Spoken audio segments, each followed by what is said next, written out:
Firefighters have put out 3 train fires in Cape Town today.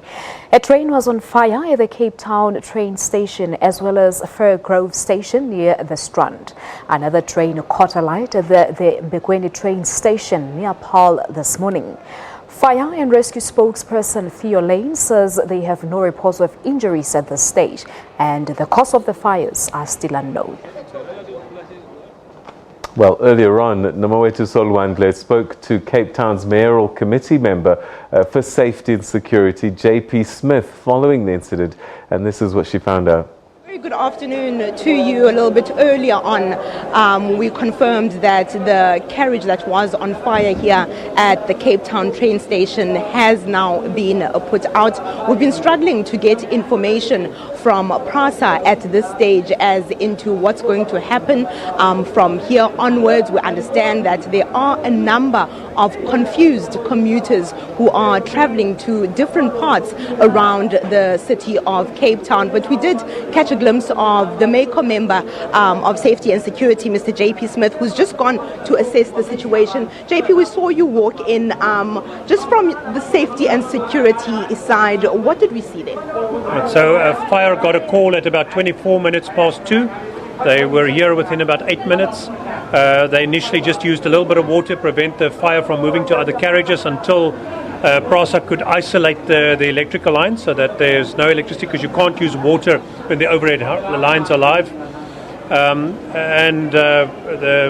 That whole fire lasted about 30 minutes, but the carriage is destroyed.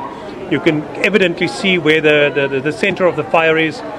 And so obviously one can't make pronouncements about whether this is human agency or incendiarism or electrical fault or infrastructure issues.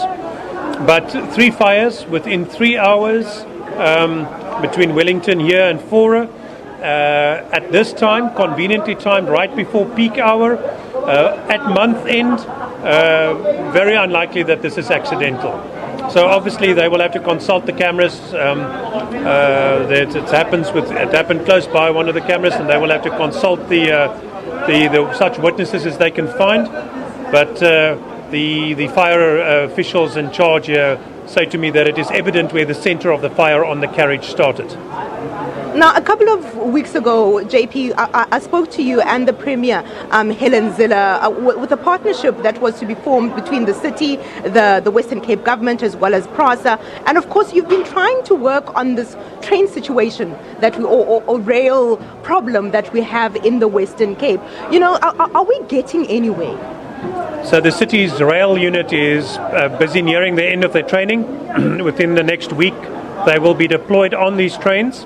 We'll work in uniform and in plain clothes, make the commuters safe, make the infrastructure safe as best we can, work with the existing other security infrastructure and SABC. And then at the same time, you know that the city is in the process of contemplating whether we should take over the rail function. And if you look at what's happening to our rail infrastructure, I'm thinking that the pressure is going to be on us to do precisely that, to take over the function and see what we can do, how best we can rescue the situation. The train rolling stock has been vastly diminished. We're sitting about with a third of the viable infrastructure from what we had some years ago. And at this rate, we're pushing more and more people into taxis. Go upstairs. I walked through the taxi rank on the way here. Upstairs on the station deck, the queues are long. This is right at the time when people are going home. I understand that this is the Easter River line, so people are now not able to return home on this. That's a lot of inconvenience for a lot of people. So we will have to make this safe. If that is not going to happen from the railway police side, in addition to the 100 officers we're pushing onto the trains now, we'll probably have to do more than that soon as well. Well, thank you very much for your time. Well, that there was a MACO member for Safety and Security in the city of Cape Town, Mr. JP Smith. He's just gone in where we are cordoned off to go assess the situation to try and find answers. As he said there, it is very unlikely that this was a mistake, of course, mentioning that 3 different stations in a space of just 3 hours. It is highly unlikely that this was a mistake, of course, mentioning that it is a Friday, it is at this time of the day, and And of course, month end as well, when a lot of commuters are supposed to be traveling to different destinations around the city of Cape Town. We'll obviously keep an eye as into what happens here to the commuters being delayed, and of course, safety being a very huge issue at this point as well. But for now, it's back to you in Johannesburg. All right, thank you.